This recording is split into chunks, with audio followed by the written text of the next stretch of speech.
அங்க வந்து ஏசப்பா அந்த 9ஆம் மணி நேரத்துல அவரே பலியாகி, அந்த ஆட்டுக்குட்டி அவர் பலியாகி அவருடைய ரத்தத்தை வந்து அந்த மகா பரிசுத்த ஸ்தலத்துக்குள்ள அவரே எடுத்துட்டு போறாரு.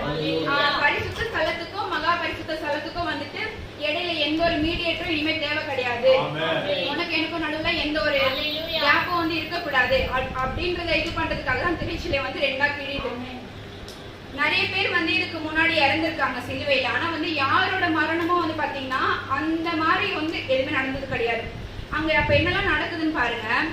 சூரிய நிழல் அடைந்தது, திரைச்சீலை கிழிந்தது, கண்மலைகள் பிளந்தன, கல்லறைகள் திறக்கப்பட்டன, பூமி அதிர்ச்சி உண்டாயின, மரித்தவர்கள் எல்லாருமே உயிரோடு கூட எழுப்பப்பட்டாங்களாம். இது எல்லாமே அந்த சூழ்நிலையில் நடக்குது. இது எல்லாத்தையும் பார்த்து கொண்டு இருக்கிற அந்த 100க்கு அதிபதி அங்க நின்றுட்டு இருக்காரு. அவர் கொல்றதுக்காக நிக்கிறாரு அந்த இடத்துல. இது எல்லாமே பார்த்து அவர் வந்து எவ்வளவு பேருக்கு முன்னாடி சிலுவையில அரைஞ்சிருப்பாரு, கரெக்டா?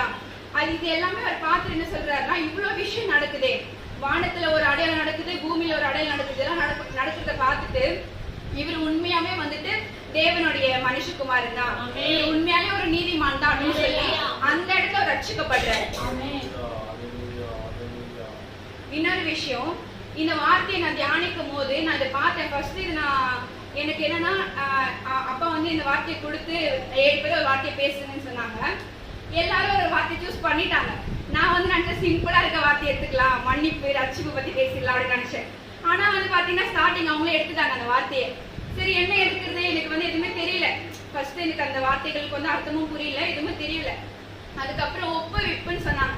சரி ஒப்புவிப்புனா ஓகே, இந்த மாதிரி நம்ம ஒப்பு கொடுக்குறது தானே, அதை பத்தி பேசிடலாம். அப்புறம் எடுத்துட்டு எனக்கு வந்துட்டு இந்த வார்த்தையை பத்தி என்னடா பேசுறது எனக்கு எதுவுமே தெரியல. இந்த எப்படி நம்ம ஆரம்பிச்சு எப்படி பேசி முடிக்கிறது அப்படி கூட எனக்கு தெரியல.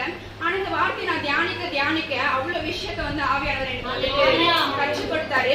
இப்ப அதுல எதை சொல்றது எதை விடுறது அப்படின்ற அளவுக்கு வந்து நான் ப்ரிப்பேர் பண்ணிருக்கேன். எனக்கு கொடுத்திருக்கிற நேரத்தை நான் முடிக்க பாக்குறேன். முதலாவது இந்த வார்த்தையை பார்க்கலாம். பிதாவே உங்களுடைய கைகளில் என் ஆவியை ஒப்புவிக்கிறேன். இந்த வார்த்தையில நான் 2 விஷயத்த பாக்குறேன். முதல்ல வந்து பிதாவே. இங்க பாத்தீங்கன்னா உங்களுக்கு தெரியும், முதல் வார்த்தையும் பிதாதான், 2 வார்த்தையும் பிதாதான்.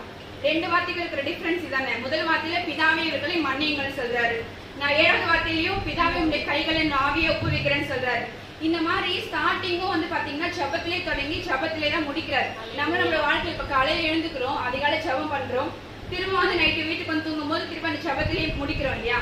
அந்த மாதிரி ஆவியானவர் வந்து ஜபத்துல தொடங்கி ஜபத்துல முடிக்கிறார். இன்னொரு விஷயம் என்னன்னா, எல்லாத்திலயும் வந்து அவர் பிதாவை தான் முன்னிலைப்படுத்துறாரு. அவர் இந்த உலகத்துக்கு எதுக்காக வந்தாரு?